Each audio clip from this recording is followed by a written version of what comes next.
My parents handed my older brother the CEO title in front of the entire board, like I was just a placeholder in my own company. 6 months later, when they lost a $780,000 contract because I walked away, they finally realized who had really been running the business. My parents chose the most public moment possible to replace me. Holbrook Dynamics' annual leadership dinner was held at the Glassmere Hotel downtown. Crystal chandeliers, polished marble floors, and every senior manager seated at round tables dressed in black and gold. I had spent weeks preparing the performance deck that showed our 38% growth over the last 2 years. Growth I engineered. Systems I built. Contracts I negotiated, including the nearly finalized $780,000 deal with Verexen Systems. When my father, Alistair Holbrook, stepped onto the stage, I expected the usual praise about family leadership and future expansion. Instead, he adjusted the microphone and smiled toward my older brother. "Tonight," he announced, "we're proud to name our new CEO, Callum Holbrook." For a split second, I thought it was a joke. Callum hadn't attended half the operations meetings this year. He couldn't even explain our compliance model without glancing at notes I wrote. Applause erupted. My mother, Mary Beth, dabbed her eyes theatrically. Callum stood, buttoned his tailored navy jacket, and walked up like he'd earned every clap. "Iset Frosen." Then came the second blow. Father added, "Sloan will continue supporting leadership in operations, where her strengths truly shine." Supporting leadership. Not leading. Supporting. Callum began his speech. He spoke about strategic vendor alignment and process optimization. Phrases lifted directly from my internal reports. The board nodded, impressed.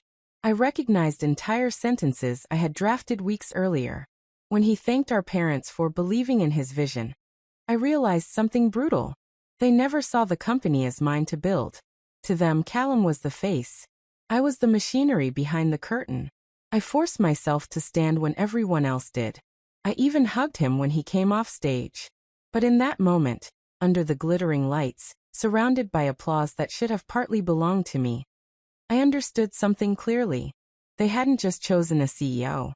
They had chosen their favorite child. And they had done it publicly.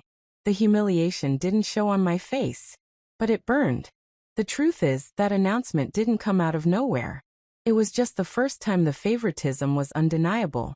For 5 years, I had been the engine of Holbrook Dynamics. While Callum handled client lunches and posed for website photos, I was the one arriving before sunrise, reviewing supply chain reports, renegotiating vendor contracts, and restructuring our compliance framework after a near-audit failure nearly sank us 3 years ago. I built the internal tracking system that reduced waste by 22%. I repaired relationships with 2 major distributors my brother had alienated with careless promises. When production bottlenecks threatened to delay shipments, I slept on the office couch for 3 nights straight coordinating teams. And then there was Verexen Systems. The $780,000 contract wasn't luck. It took 11 months of careful cultivation. I met personally with their CFO, Tamsin Kessler, multiple times. I learned their risk thresholds, their compliance expectations, their reporting culture. Verexen was meticulous. They didn't tolerate sloppiness. They valued data over charm, which meant they valued me. Callum attended exactly 1 early meeting and showed up 30 minutes late. Still, when we got the preliminary approval letter from Verexen, my father congratulated Callum first. "That's leadership," he said, clapping him on the back. "Clients respond to confidence." Confidence. Not the spreadsheets. Not the regulatory mapping. Not the late-night revisions to meet Verexen's performance benchmarks. I told myself it didn't matter.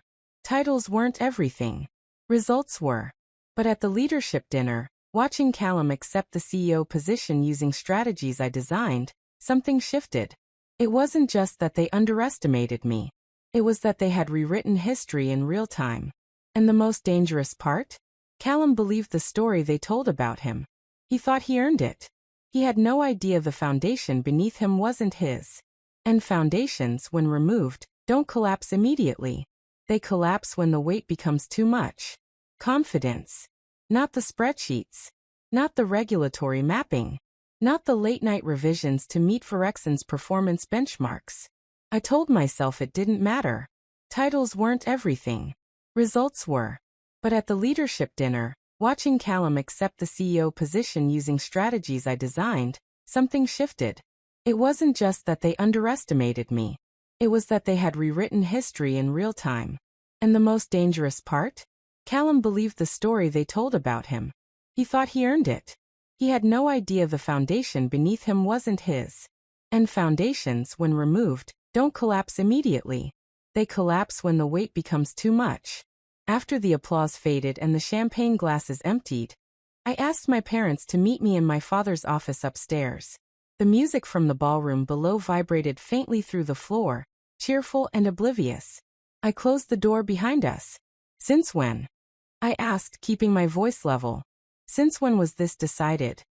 My mother, Mary Beth, exchanged a look with my father like I was being dramatic. Sloan, this isn't personal, she said gently. Callum just has a stronger executive presence. Executive presence?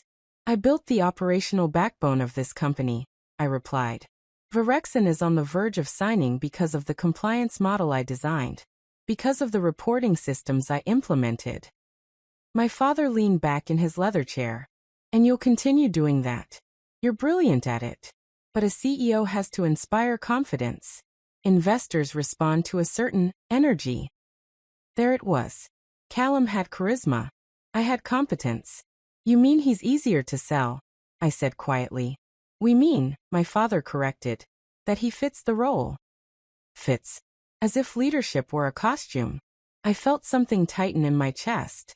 So what exactly is my future here? You'll oversee operations, my mother answered quickly. You'll report directly to Callum. Think of it as a partnership. A partnership where I answered to my older brother, where the strategies I created would now require his approval. And if I disagree with his decisions? I asked. My father's expression hardened just slightly. Then you support him anyway. That's what loyalty looks like. Loyalty. Not fairness. Not merit. Loyalty. I nodded slowly. Not because I agreed, but because I understood. This wasn't a discussion. It was a declaration. They had already chosen. And in their version of the company's future, I was never meant to lead. As I walked out of the office, I passed Callum laughing with two board members, already basking in authority. He caught my eye and gave me a confident smile. After the applause faded and the champagne glasses emptied, I asked my parents to meet me in my father's office upstairs. The music from the ballroom below vibrated faintly through the floor, cheerful and oblivious. I closed the door behind us. Since when? I asked, keeping my voice level. Since when was this decided? My mother, Mary Beth, exchanged a look with my father like I was being dramatic. Sloan, this isn't personal, she said gently. Callum just has a stronger executive presence. Executive presence? I built the operational backbone of this company, I replied. Verexen is on the verge of signing because of the compliance model I designed, because of the reporting systems I implemented. My father leaned back in his leather chair. And you'll continue doing that. You're brilliant at it. But a CEO has to inspire confidence. Investors respond to a certain energy. There it was. Callum had charisma. I had competence. You mean he's easier to sell? I said quietly. We mean, my father corrected, that he fits the role. Fits. As if leadership were a costume. I felt something tighten in my chest. So what exactly is my future here? You'll oversee operations, my mother answered quickly. You'll report directly to Callum. Think of it as a partnership. A partnership where I answered to my older brother, where the strategies I created would now require his approval. And if I disagree with his decisions? I asked. My father's expression hardened just slightly. Then you support him anyway. That's what loyalty looks like. Loyalty. Not fairness. Not merit. Loyalty. I nodded slowly. Not because I agreed, but because I understood. This wasn't a discussion. It was a declaration. They had already chosen. And in their version of the company's future, I was never meant to lead. As I walked out of the office, I passed Callum laughing with two board members, already basking in authority. He caught my eye and gave me a confident smile. Without Callum's approval, every suggestion I gave was politely ignored. Every reminder dismissed. Then came the critical meeting with Verexon's CFO, Tamsin Kessler. Callum walked in confident, speaking with the charm my parents always praised. He tried to explain a revised reporting schedule, his version of efficiency improvements. Tamsin's eyes narrowed. "This isn't what we agreed upon," she said. "Some of these deadlines have already passed, and several compliance forms were incomplete." Callum's face flushed, but he laughed it off. "We're just fine," he said. "I have it under control." I watched from the corner of the room, expression neutral. I could have spoken up, reminded him of the exact processes, the deadlines, the prior approvals. But I didn't. I had already made my choice. I had walked away from being subservient to favoritism. And now, I let the consequences unfold naturally. By the time the meeting ended, it was clear. Verexon was worried. Callum could bluff charm, but he couldn't bluff accuracy. The cracks in leadership were widening, and I was no longer the one holding them together. For the first time, I felt a strange satisfaction. Not from revenge yet, but from knowing that the injustice they had imposed on me would have consequences they couldn't ignore. They had underestimated me. And underestimation has a way of turning into disaster. The next week, I drafted my resignation letter. I didn't leave angry emails or dramatic messages, just a clean, professional notice stating that I could no longer support decisions that jeopardized client obligations. I handed it to my father in his office, keeping my voice calm, steady. He looked up from his desk, startled. "Sloan, are you serious?" "I am," I said. "I've done everything I can to support this company. I've warned about Verexon, the compliance deadlines, and the operational gaps. If leadership isn't willing to follow procedures that protect the business, I cannot remain." My mother tried to interject, but I raised a hand. "I've made my decision. I hope the company thrives, but I can't be part of decisions that put $780,000 at risk, or any future contracts. That's not loyalty. That's blind obedience." My father's face tightened. "You'll regret this," he warned, his voice low but firm. I smiled faintly. "I'll live with integrity. That's enough for me." The next morning, I cleared my office. Callum noticed my absence at his first morning briefing and asked where I was. My father shrugged, trying to cover, but the tension was palpable. No one stepped up to fill the gap I had left.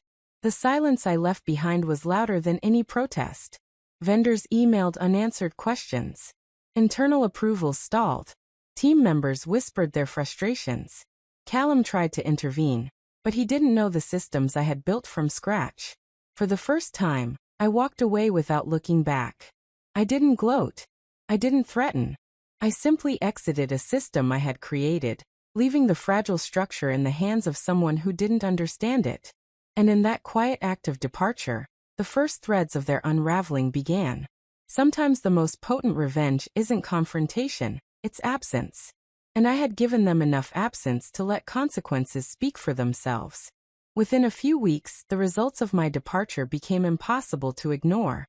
Orders started missing deadlines, internal reports went unsubmitted, and minor errors compounded into major compliance issues. Vendors who once called me directly now sent panicked emails to Callum, seeking clarification he couldn't provide. Verexon's representatives noticed the discrepancies almost immediately. Tamsin Kessler requested a special audit meeting. Callum tried to explain the delays with charm and optimism, but Tamsin wasn't impressed. "These aren't minor oversights," she said bluntly.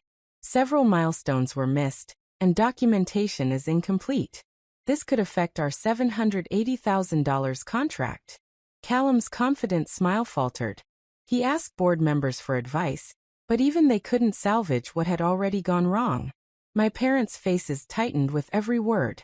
For the first time, I saw uncertainty in the same people who had once treated me like a background operator. I observed it quietly from a distance, not with malice, but with calm inevitability. Every warning I had given, every step I had documented, was now being ignored. And just as I knew would happen, small cracks became wide fissures. The company I had nurtured, the systems I had built, were unraveling under leadership that didn't understand their foundation. Callum's charm couldn't fix what required knowledge, diligence, and experience. All things he had never bothered to acquire. And in their hubris, my parents finally realized something they had refused to see for years. Competence cannot be replaced by favoritism. By walking away, I hadn't needed to fight. The consequences were unfolding on their own. Like a quiet, relentless tide. Karma doesn't always strike dramatically. Sometimes it whispers, then builds, until it's unstoppable. And for Holbrook Dynamics, that tide had just begun to rise. After the contract was lost, the tension in Holbrook Dynamics was palpable. Callum tried to salvage the situation, but he was scrambling without the knowledge I had built into every process. Meetings ran longer, mistakes piled up, and clients began questioning the company's reliability. My parents finally realized the gravity of their decision. They called me one evening, their voices hesitant, almost pleading. "Sloan, we need you back," my father said, each word heavy with unspoken guilt. I listened quietly. My mother added, "We made a mistake. We thought Callum could handle it, but we see now, your expertise is irreplaceable." I could feel the weight of years of favoritism, misplaced pride, and blind loyalty in their words. But I had already made my choice. Respect without authority was meaningless. Trust without recognition was meaningless. "I'm glad you see that," I said calmly. "But I cannot return to a system that disregards my contributions and rewards favoritism over competence. I've walked away from that, and I won't compromise my principles."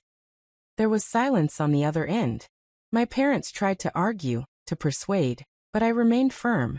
Their desperation was palpable, but it could not undo years of neglect and misjudgment. By the next quarter, Holbrook Dynamics had downsized in response to operational chaos. The $780,000 loss was only the beginning of their financial strain.